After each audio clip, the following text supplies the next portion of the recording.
이 새벽 성령의 인도하심으로 은혜 가운데 주님 앞에 나오신 성도님 한 분 한 분을 주님의 이름으로 환영하고 축복합니다. 저는 국제예배부를 섬기고 있는 양지은 전도사입니다. 국제예배부 SIF는 삼일교회 내 외국인과 내국인이 함께 예배드리고 또 교제하는 다문화 공동체입니다.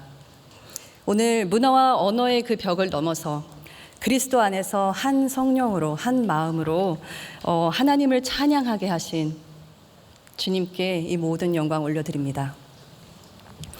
오늘 저는 여러분과 위기에 대해서 한번 생각해 보려고 합니다. 여러분은 위기 하면 어떤 생각이 드시나요? 무엇이 떠오르시나요? 혹시 과거의 일이라면 그 결말은 어땠나요? 오늘 우리는 위기를 맞은 4명의 인물을 함께 만나려고 합니다. 위기를 돌파하는 지혜라는 제목으로 함께 말씀 나누겠습니다. 사실상 사무엘상 25장 거의 대부분을 아우르는 내용이기 때문에 제가 간략히 또 요약하고 중간중간에 그 말씀을 같이 읽으면서 살펴보겠습니다. 우리가 아는 다윗은 위대한 이스라엘의 왕입니다. 하지만 오늘 25장에서 만나는 다윗은 광야에서 하루하루 쫓겨다니는 도망자 신세입니다. 600명의 용사와 함께 하고 있지만 사울 왕에 쫓겨서 살아가는 그 하루하루가 다윗에게는 참 길지 않았을까 생각이 듭니다. 그런데 그들이 머물었던 그 광야 근처에 나발이라는 큰 부자가 살고 있었습니다. 다윗과 그의 사람들은 그 나발의 목자와 양떼를 아무 대가 없이 지켜주었습니다. 나발의 하인의 말을 빌리자면 목자들과 함께 밤낮으로 그들의 든든한 울타리가 성벽이 되어 주었습니다. 아마도 다윗에게는 이 600명을 먹이는 일, 하루하루 그 일용할 양식이 매일 큰 기도 제목이 아닐까 싶습니다. 때마침 다윗은 이 나발의 집에 큰 잔치를 베풀고 있다고, 잔치가 있다라는 소식을 듣습니다. 그래서 젊은이 몇 명을 보내서 정중하게 음식을 좀 나눠달라고 요청을 합니다. 매우 합리적인 요청이었죠. 그런데 다윗이 전혀 예상하지 못한 방법으로 나발이 응대합니다. 고맙다고 먼저 대접하기는커녕 다윗이 누구냐라고 말합니다. 어디 떠돌아다니는 종이냐라고 모욕합니다. 완고하고 악했다고 소개되는 이 나발, 이름도 어리석은 자라는 뜻인데요. 이 나발은 이름 그대로 선을 악으로 갚습니다. 이 이야기를 들은, 이 소식을 들은 다윗의 기분은 어땠을까요? 당연히 분노했겠죠. 그는 400명의 부하를 이끌고 당장 무기를 들라라고 명령하면서 나발에게 나아갑니다. 나발과 나발에게 속한 남자 한 명도 내가 오늘 남겨두지 않겠다라고 맹세하면서 말이죠. 언뜻 보아서는 지금 나발만 위기에 처했습니다. 나발의 위기입니다. 그의 어리석음으로 온 집안이 죽게 되었습니다. 그런데 나발이 지금 어떻게 반응하고 있을까요? 그의 이름답게 이 상황이 위기인지조차도 알지 못하고 있습니다. 오늘 본문 이후에 나오는 말씀인데요. 25장 36절 말씀에 이렇게 기록하고 있습니다. 세 번역으로 제가 읽겠습니다. 아비가일이 나발에게 돌아보니 그는 자기 집에서 왕이나 차릴 만한 술잔치를 베풀고 취할 대로 취하여서 흥겨운 기분이 되어 있었다. 모든 상황이 종료되었습니다. 아비가일이 집으로 돌아왔습니다. 남편은 마치 왕인 된 것처럼 자신이 왕인 양 거한 술잔치를 베풀고 한껏 기뻐하고 있습니다. 이 나발의 모습을 보면서 나도 그럴 수 있지 않을까? 위기인데도 분명한데 그것조차도 인지하지 못하고 내가 마음껏 취해서 또 일상 속에서 살아갈 수 있지 않을까라는 경고의 말씀으로 저는 들렸습니다. 그렇다면 다윗은 어떨까요? 성경은 다윗 역시 위기 상황임을 보여줍니다. 하나님 마음에 합한 자라고 불린 다윗, 그 다윗과는 너무나 다른 모습을 우리는 오늘 말씀에서 발견합니다. 불과 앞장 24장에서의 다윗과도 너무 다릅니다. 24장에서는 어떤 일이 있었습니까? 다윗은 자신을 죽이려고 쫓아오는 그 사울을 피해서 동굴에 숨어 있습니다. 어느 날 정말 그 다윗을, 이 모든 두려움의 시간들을 끝낼 그 기회가 왔습니다. 부하들이 외쳤습니다. 절호의 기회입니다. 하나님께서 원수를 우리의 손에 맡기셨습니다. 그러나 다윗은 사울의 옷자락을 베기만 합니다. 그거조차도 마음에 찔려서 부하들에게 이렇게 말합니다. 여호와께서 기름 부으신 내 주를 해치는 것은, 내 손으로 거두는 것은 하나님이 금하신 일이다. 자신을 죽이려는 원수, 너무 자기를 불행하게 하는, 두렵게 하는 이 원수를 죽일 수 있는 절호의 기회였는데 하나님을 경외한 다윗은 참습니다. 그런데 지금은 어떻습니까? 그 나발의 모욕에 400명이라는 그 용사들을 이끌고 집안 전체를 없애려고 달려가고 있습니다. 다윗의 위기는 무엇일까요? 당연히 화가 날 만합니다. 그렇지 않습니까? 내가 그 자를 어떻게 지켜주었는데, 그 자가 어떻게 내게 감히 라고 분노할 수 있죠. 배신감과 그 괘씸함에 아마 치를 떨었을 것입니다. 하지만 이런 상황에 화를 낸 것이 잘못일까요? 성경은 분노 자체가 죄라고 말하고 있지는 않습니다. 다만 분을 내어도 죄를 짓지 말고 해가 지도록 분을 품지 말라라고 가르쳐주고 있습니다. 다윗의 위기는 자신의 감정을 다스리지 못해서 그 감정에 사로잡혀서 자신의 힘으로 해결하려고 했던 것입니다. 그 분노 때문에 오직 복수만을 생각했습니다. 그리고 그 정도가 매우 과했습니다. 자신의 감정에 사로잡힌, 그래서 아무것도 보이지 않는, 오직 복수만을 생각하는 이 상황에서 다윗은 자신의 힘으로 자기의 감정대로 해결하려고 나아갑니다. 바로 이 위기의 순간에 다윗 앞에 한 사람이 나타납니다. 바로 나발의 아내 아비가일입니다. 남편은 어리석었지만 이 아내 아비가일은 총명하고 용모가 아름다웠다라고 성경은 기록하고 있습니다. 판단력이 있고 분별력이 있었다는 뜻입니다. 다윗이 400명을 이끌고 오고 있다라는 그 소식을 듣고 나발의 하인 중 한 명이 다급하게 아비가일에게 찾아갑니다. 오늘 4명의 인물에 대해서 살펴보겠다고 말씀드렸는데 혹시 이야기를 아시는 분들은 나발, 다윗, 그리고 아비가일, 그런데 또 한 명은 누구지? 라고 혹시 생각하셨나요? 바로 이 하인입니다. 주인의 어리석은 행동 때문에 집안 모든 사람들이 죽게 생긴 이 상황에서 하인은 주인 나발이 아닌 아내 아비가일을 찾아갑니다. 그리고 이렇게 말합니다. 주인님의 성격이 불같고 말을 듣지 않아서 마님께서 판단해 주셔야 합니다. 어떻게 해야 될지 생각해 주십시오. 하인은 이 급박한 위기의 상황을 어떻게 대처하고 있습니까? 나는 하인이라 아무런 힘이 없으니 가만히 있지 않았습니다. 우리 모두 다 죽게 생겼구나. 포기하지 않았습니다. 문제를 해결할 만한 사람을 찾아가서 적극적으로 도움을 청했습니다. 한편 아비가일은 이 모든 상황에서 어떻게 대처하고 있을까요?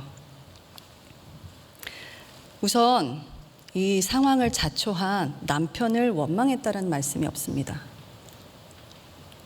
하인의 말을 듣자마자 그는 급히 음식을 챙깁니다. 다윗에게 음식을 주려고요. 많은 양의 빵과 포도주, 그리고 요리한 양고기 등을 포함한 많은 양의 음식을 낙을 싣고 하인을 앞세워서 다윗에게 함께 직접 나아갑니다. 드디어 아비가일이 길에서 다윗과 그의 용사들과 마주칩니다. 아비가일은 다윗을 보자마자 엎드립니다. 23절과 24절에 이 장면을 기록하고 있는데요. 제가 한번 읽겠습니다. 25장 23절 24절 말씀입니다. 아비가일이 다윗을 보고 급히 나귀에게 내려 다윗 앞에 엎드려 그의 얼굴을 땅에 대니라.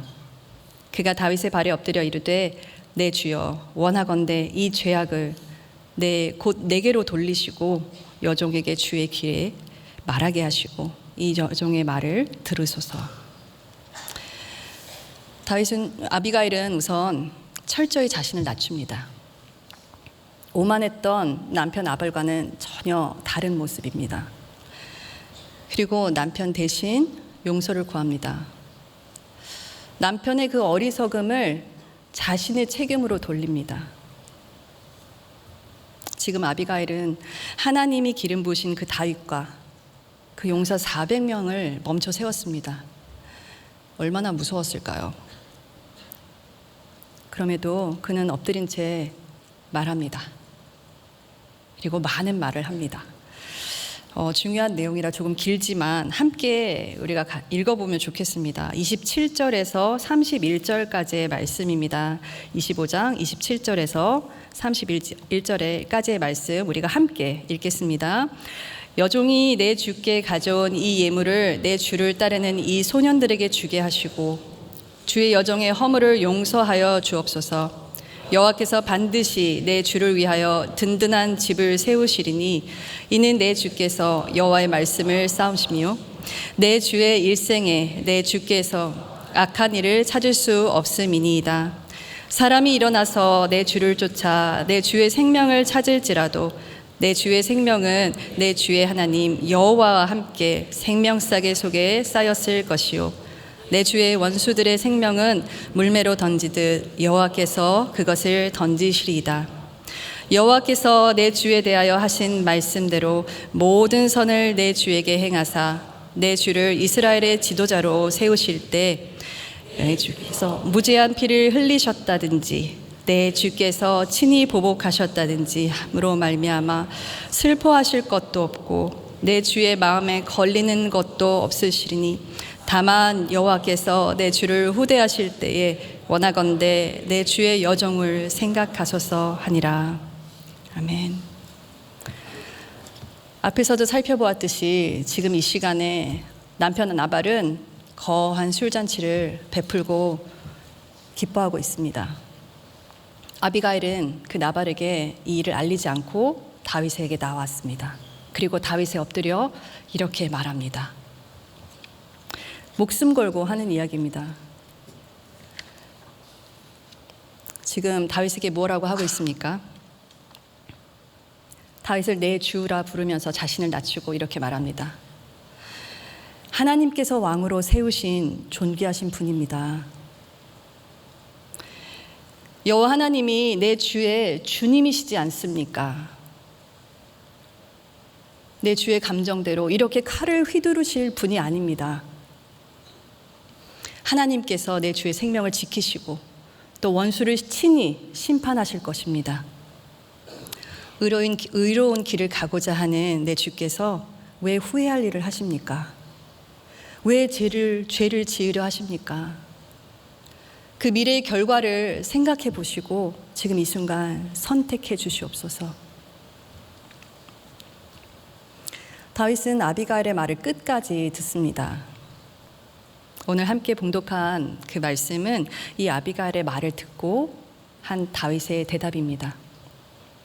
분노에 가득 차서 집안 당장 모두 없애버리겠다고 400명 용사들을 이끌고 나온 다윗. 그 다윗은 지금 아비가일의 말에 어떻게 반응하고 있나요? 이제는 모든 그 상황들을 알았으니까 그 뜻을 알고 또 기억하면서 한번 다시 읽어보겠습니다. 한 목소리로 저희 합독하겠습니다. 32절에서 34절 말씀 먼저 읽겠습니다. 다윗이 아비가일에게 이르되 오늘 너를 보내어 나를 영접하게 하신 이스라엘의 하나님 여호와를 찬송할지로다. 또 내 지혜를 찬송할지며 또 내가 복이 있을지로다. 오늘 내가 피를 흘리는 것과 친히 복수하는 것을 내가 막았느니라.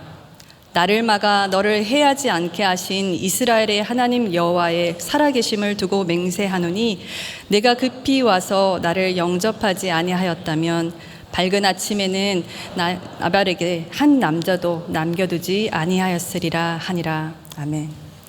당시 문화에서 남성 권력자가 여인의 말을 듣는다는 것, 귀를 기울인다는 것은 굉장히 이례적인 일이었습니다.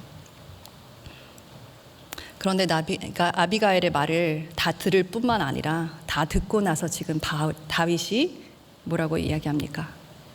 여호와를 찬송할지로다. 여호와를 찬송할지로다. 아비가일 그 한 여인을 본 것이 아닙니다. 아비가일을 통해서 일하시는 하나님을 보았습니다. 아비가일을 보내신 하나님을 보았습니다. 다윗이 이렇게 말하죠. 주님께서 오늘 나에게 너를 보내셨구나. 아비가일 덕분에 다윗은 다시 하나님을 바라볼 수 있게 되었습니다. 하나님이 보이기 시작했습니다. 자신의 모욕에 대해서 여호와 하나님께서 직접 심판해 주실 것을 받아들였습니다. 위기가 돌파되는 순간입니다. 이것이 회복의 시작입니다. 사실 다윗의 진짜 위기는 무엇이었을까요? 단순히 분노나 그 모욕감, 그것을 다스리지 못한 것이 아니었습니다. 그로 인해서 하나님을 보지 못한 것입니다. 내가 어떻게 지켜주었는데 자신이 지켰다라고 생각하고 그 과거의 은혜를 잊었습니다. 내가 당장 가서 모두 없애버리겠다. 내가 해결하겠다. 임마누엘 하나님을, 그 하나님의 임재를 잊었습니다. 내가 언제까지 이런 수모를 당해야 하나. 그 미래의 약속의 성취를 잊었습니다. 사랑하는 성도 여러분, 그리스도 안에 있는 우리에게 가장 큰 위기는 하나님이 보이지 않는 것입니다. 하나님의 말씀이 들리지 않는 것입니다. 하나님의 약속이 믿어지지 않는 것입니다. 그래서 다윗이 하나님을 다시 볼 수 있도록 하나님은 다윗에게 아비가일을 보내셨습니다. 오늘 다윗을 통해서 우리는 깨닫습니다. 우리 스스로 위기를 해결하는 것이 아닙니다. 하나님께서 하십니다. 하나님께서 해주십니다. 담임 목사님께서 말씀 중에 자주 언급하시죠. 강조하시죠. 우리는 해결하는 인생이 아니라 해결받는 인생이다. 자신의 눈을 가렸던 그 분노와 복수심의 장막이 걷히고 다윗은 비로소 하나님의 크신 계획 안에 있는 자신이 누구인지를 깨닫습니다. 죄의 끔찍한 결과도 보이기 시작했습니다. 그리고 하나님의 주권을 믿지 못하고 내가 스스로 해결하려 했던 그 어리석음도 깨닫습니다. 다윗은 이렇게 자신을 하나님을 다시 찬양하도록 이끌어준 아비가일을 지혜롭다라고 칭찬합니다. 주변에 지혜로운 분들이 계신가요? 지혜롭다라는 말씀을 자주 들으시나요? 다윗이 말한 지혜는 뭘까요? 물론 상황 속에서 분별하고 판단하는 능력입니다. 성경은 이 지혜의 근원이 여호와를 경외함에 있다라고 말씀합니다. 하나님의 주권을 인정하는 것에서 그 지혜가 나온다는 것입니다. 악하고 어리석은 나발은 이것이 위기인지조차도 몰랐습니다. 죽음이 다가오는 것조차 깨닫지 못했습니다. 그리고 잔치를 베풀었습니다. 한껏 기뻐했습니다. 마치 자신이 왕이 된 것처럼, 자신이 인생의 주인인 것처럼 말이죠. 다윗은 자기 힘으로, 자기 감정대로 이 상황을 해결하려고 했습니다. 나발의 하인은 적극적으로 도움을 청하러 갑니다. 그렇다면 아비가일은 이 위기에 대해서 어떻게 대처하고 있습니까? 하나님을 보았습니다. 하나님의 주권을 믿었습니다. 하나님이 왕을 세우시고 또 하나님이 친히 그 원수를 심판하신다는 것을 믿었습니다. 그리고 하나님의 뜻을 분별했습니다. 다윗이 하나님을 보는 것만이 우리가 살 길인 것을 아비가일은 알았습니다. 그래서 목숨 걸고 용기를 내어 다윗에게 달려갑니다. 이 본문을 통해서 우리는 지혜란 단지 그 판단력, 분별력, 그 이상임을 깨닫습니다. 믿는 것, 아는 것, 그 이상입니다. 지혜는 행동으로 드러나는 능력입니다. 만약 아비가일이 하나님을 주권을 믿었고 하나님을 바라보았어도 용기를 내어 다윗에게 나아가지 않았더라면 오늘 이 위기의 결말은 달랐을 것입니다. 지혜는 하나님 중심의 삶, 그 삶을 살아갈 때 나타납니다. 이제 다윗은 자신이 죄를 짓지 않도록 막아준 그 아비가일을 축복합니다. 35절을 한번 같이 읽겠습니다. 다윗이 그의 가져온 것을 그의 손에서 받고 그에게 이르되 내 집으로 평안히 올라가라. 내가 내 말을 듣고 내 청을 허락하노라. 여기에서 평안히 올라가라. 이 평안이 바로 우리가 잘 아는 샬롬입니다. 단순히 전쟁이 없는 상태, 마음이 편안한 상태가 아닙니다. 그거보다 더 풍성하고 더 깊은 의미가 있습니다. 깨어진 것을 완전히 회복한 상태, 창조주 하나님과 올바른 관계를 의미합니다. 다윗에게 샬롬이 임했습니다. 아비가일에게 샬롬이 임했습니다. 비록 끝까지 어리석었던 악했던 나발은 하나님의 심판을 받았지만 나발의 모든 집안에 샬롬이 임했습니다. 아비가일의 지혜로 화평이 임합니다. 아비가일에게는 그 화평을 만드는, 화평을 위해서 나아가는 용기가 있었습니다. 인간의 어리석음과 분노로 많은 생명이 희생될 뻔했습니다. 하지만 그 절체절명의 순간에 하나님을 보게 되자 분노가 감사로 바뀝니다. 분노가 평강으로 바뀝니다. 죽음이 생명으로 바뀝니다.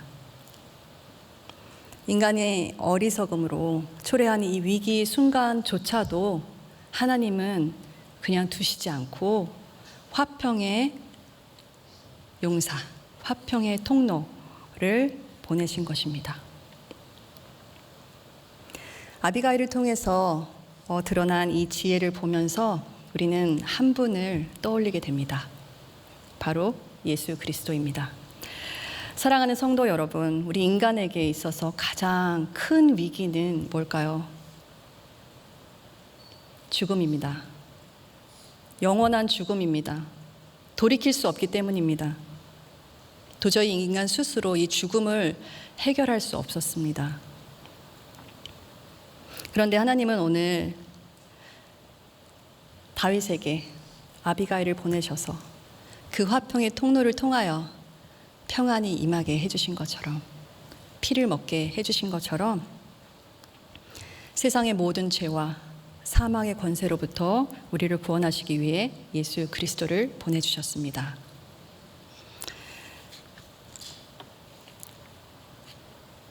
그 예수 그리스도를 바울은 하나님의 능력이요 하나님의 지혜라라고 선포하고 있습니다. 아비가일이 보여준 지혜는 무엇입니까?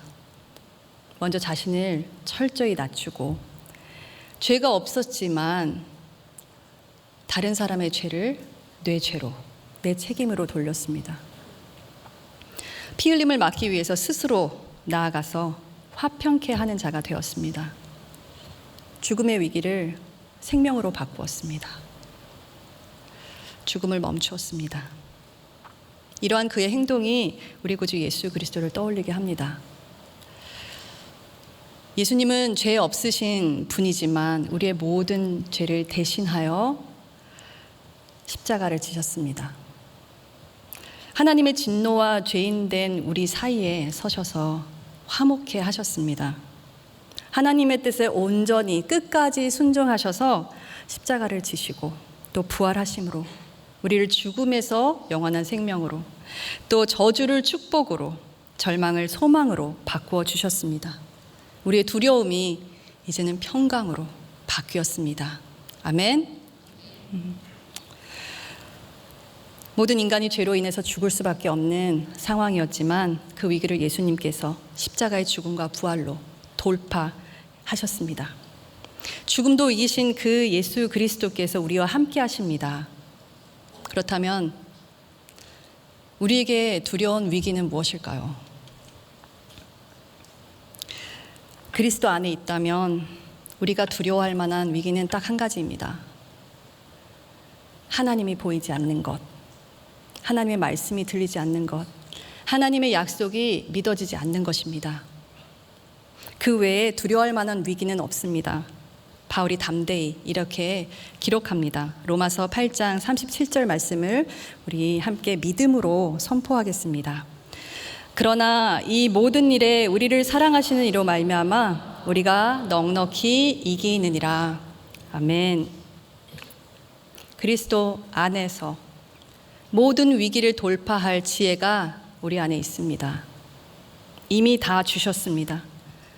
그 지혜 자체이신 예수 그리스도께서 성령님을 통해서 우리와 영원히 함께 하신다고 약속하셨기 때문입니다. 그러므로 우리는 심지어 그 위기 상황 속에서도 끝나서가 아니라 해결이 되어서가 아니라 위기 속에서도 위기 중에도 소망을 가질 수 있는 것입니다. 오히려 위기가 감당할 힘을 주시고 해결해 주시는 능력의 하나님을 깊이 경험하는 은혜의 통로가 또 기회가 됩니다. 그리고 그 위기가 하나님을 증거하는 기회가 되는 거죠. 사랑하는 성도 여러분, 살다 보면 위기를 만나게 됩니다. 어떤 위기 속에서도 그럼에도 불구하고 먼저 우리의 시선을, 우리의 마음을 주님께로 향할 수 있기를 간절히 바랍니다. 히브리서 기자는 믿음의 주요, 우리를 온전케 하시는 예수를 바라보자라고 권면합니다. 내 문제가 너무 크고 내 감정이 너무 상해서 나를 삼키려 할 때 우리가 다시 한번 눈을 들어 십자가 그 예수를 바라보며 그분이 하신 그 복음, 우리에게 주신 그 기쁜 소식을 누릴 수 있기를 간절히 소망합니다. 예수님을 바라볼 때 우리에게는 위기를 돌파할 그 지혜가 있습니다. 예수님을 바라볼 때 우리에겐 그 위기 상황을 다 초월하는 평강이 있습니다. 소망이 있습니다. 그러면 어떻게 예수를 계속 바라볼 수 있을까요? 그렇게 하고 계신가요? 그리스도의 중심의 삶을 사는 방법, 그 시작은 예배입니다. 예배입니다. 전심으로 집중해서 주님을 예배할 때 우리는 그리스도를 바라보게 됩니다. 머리로는 알지만 그 상황으로, 감정으로 자주 무너지는 내 자신을 발견하고 낙심하여서 혹시 절망감이 드실 때가 있나요? 성경은 낙심하지 말라고 여러 차례 권면하죠. 성령님께서 우리의 연약함을 아시고 도우시기 때문입니다. 성령님께서 하나님의 말씀이 생각나게 하시고 기억나게 하실 거라고 약속하셨기 때문입니다. 성령님께서 도우실 것을 믿고 오늘도 우리 예수 그리스도께 집중할 수 있기를 간절히 바랍니다. 나아가 우리 모두가 이 아비가일처럼 서로가 예수를 바라볼 수 있도록 돕는 그 거룩한 예배 공동체가 되기를 소망합니다. 아비가일이 다윗의 시선을 하나님께로 다시 돌리는 데 쓰임받은 것처럼 우리 주변에 누군가가 하나님을 보지 못해서 또 죄의 길로 가려 할 때 사랑과 지혜로 그들의 손을 잡아줄 수 있는 그런 교회가 되기를 간절히 소망합니다. 그런 목장이 되기를 소망합니다. 그런 팀이, 그런 모임이, 그런 부서가 되기를 소망합니다. 그들의 눈이 예수 그리스도를 향하도록 돕는 것이 우리 먼저 은혜 입은 자들의 역할입니다. 부르심입니다. 이것이 바로 교회 공동체의 아름다운 모습이라고 생각합니다. 한 가지 이야기를 나누고 말씀을 맺으려고 합니다. 많은 시간이 지났지만 저 개인적으로 길이 보이지 않아 답답할 때 떠오르는 기억이 있습니다. 학업의 길을 열어주셔서 먼 타국에서 막 공부를 시작했을 시기입니다. 워낙 해외에서 많은 학자들과 학생들이 모이는 지역이라 지역 교회에서 특별히 그 유학생들을 관심을 갖고 섬겨주셨습니다. 학교 근처에 유학생들을 위한 집이 있었는데요. 거기에는 저를 포함한 5명의 유학생이 현지인 집사님 부부의 따뜻한 보살핌 안에서 학업과 또 신앙에 집중할 수 있었습니다. 아직은 모든 것이 낯설어서 하나하나 적응하던 시기에 어느 날 오전에 집사님이 저에게 이렇게 말씀했습니다. 집 근처에 강이 있는데 거기 산책하기 되게 좋아. 공부하다 힘들 때마다 가봐. 어디예요? 어떻게 가요? 문 나서서 왼쪽으로 쭉 가다 보면 어느 길이 나올 거야. 그 길에서 오른쪽으로 쭉 가다가 다시 한번 어느 길이 나오면 왼쪽으로 쭉. 네, 알겠습니다. 일단 감사하다고 나왔습니다. 조용한 주택가고 또 오전 시간이어서 사람들이 없었는데 가다가 이 길이 맞나? 여기였나? 저기였나? 잘 모르겠더라고요. 근데 그때는 스마트폰이 없었습니다. 내비게이션이 없었어요. 그래서 사람들이 물어서 이렇게 찾아갔어야 될 텐데 한참을 가고 있는데 마침 한 사람이 지나가더라고요. 그래서 그분에게 지금 어느 강이 근처에 있다 들었다. 어떻게 가야 되냐? 거기 여기서 쭉 가다가 어디서 바로 다음에 오른쪽으로 가면 돼. 감사합니다. 또 한 채 가는데 똑같은 그 주택가가 나오는 거예요. 또 마침 한 분이 지나가서 감사합니다 주님 하고 만나서 물어보니 거의 다 왔어. 이쪽으로 쭉 가면 돼. 신난다. 그 강을 이제 드디어 찾았구나 하고 가는데 왠지 제 마음에 이런 감동이 들었습니다. 앞으로 너의 앞길에도 이렇게 때마다 돕는 자들이 있을 거야. 저 스스로 할 수 없는 생각이었기 때문에 이게 혹시 하나님의 음성인가? 잘 모르겠지만 어쨌든 믿음으로 받았습니다. 왜냐하면 저는 전공도 계속 바뀌고 나라도 바뀌고 일도 바뀌고 가장 많이 들었던 질문 중에 하나가 그래서 네가 하고 싶은 게 뭔데? 였거든요. 그래서 저는 이것이 진로에 대한 말씀인 줄 알고 믿음으로 받았습니다.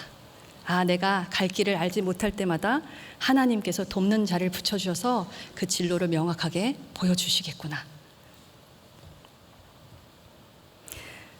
돌아보면 그 말씀도 그 해석도 맞았습니다. 그런데 오늘 말씀을 준비하면서 저는 이 약속을 새롭게 이해하게 됐습니다.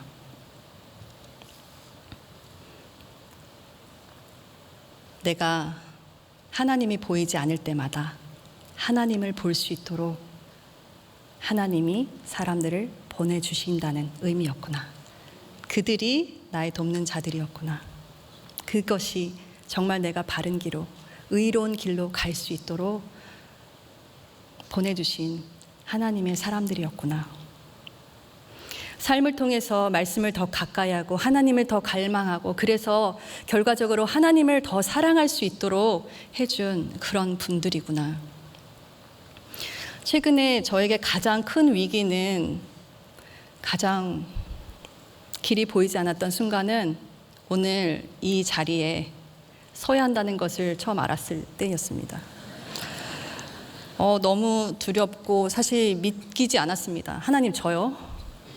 정말요? 며칠을 아무 말 하지 못했습니다. 하지만 제가 삼일교회에 와서 배운 많은 것 중에 하나가 하나님이 일을 맡기셨을 때 못해요는 옵션이 아니야 였습니다. 그래서 일단 네, 두렵지만 순종하겠습니다 라고 대답하고 기도했습니다. 달리 할 수 있는 것이 아무것도 없었습니다. 하나님께 집중하는 것밖에.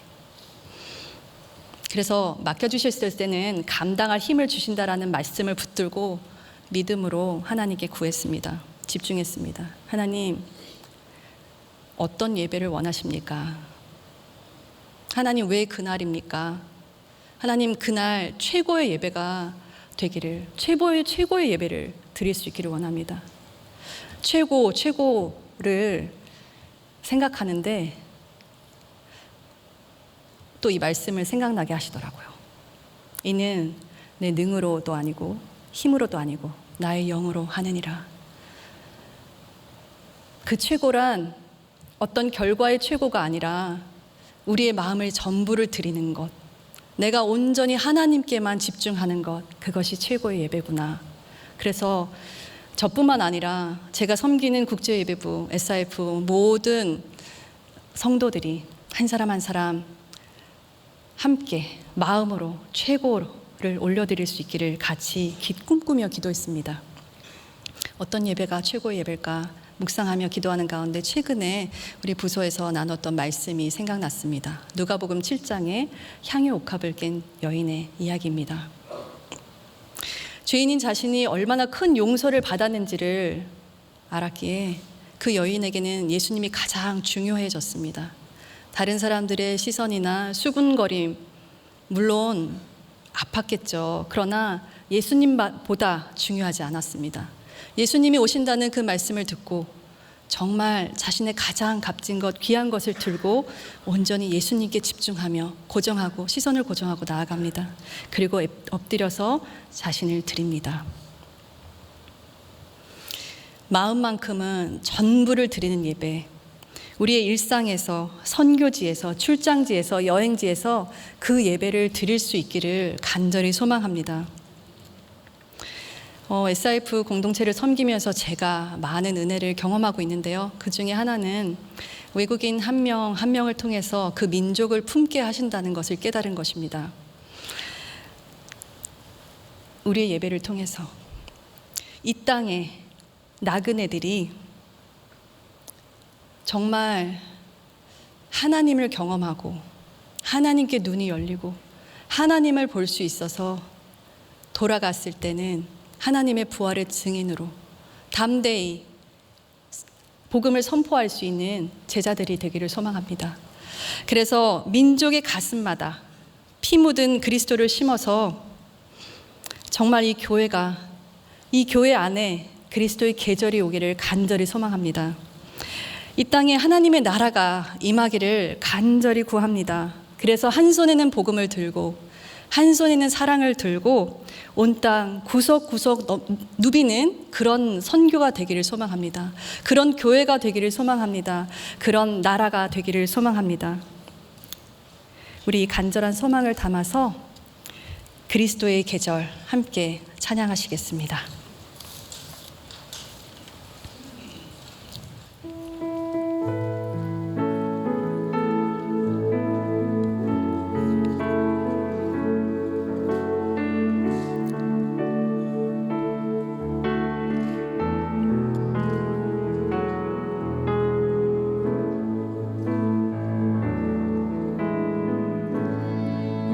민족의 가슴마다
오늘 말씀을 기억하면서 함께 기도하면 좋겠습니다.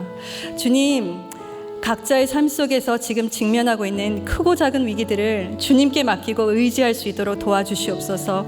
내 감정과 내 방법으로 해결하지 않고 아비가일처럼 지혜롭게 하나님 뜻을 구하며 순종할 수 있는 힘과 용기와 믿음을 주시옵소서. 그래서 우리를 화평의 통로로 사용하여 주시옵소서. 누군가에게 아비가일이 되어서 절망 중에 있는 이들이 다시 하나님을 바라볼 수 있도록 우리를 써 주시옵소서. 한 가지 더 기도하겠습니다. 예배를 처음 드리는 분들, 특히 언어와 문화가 다른 한국에 와서 예배를 드리는 모든 이들이 삼일교회 이 땅의 모든 예배와 교제를 통해서 예수님을 인격적으로 만나는 은혜를 베풀어 주시옵소서.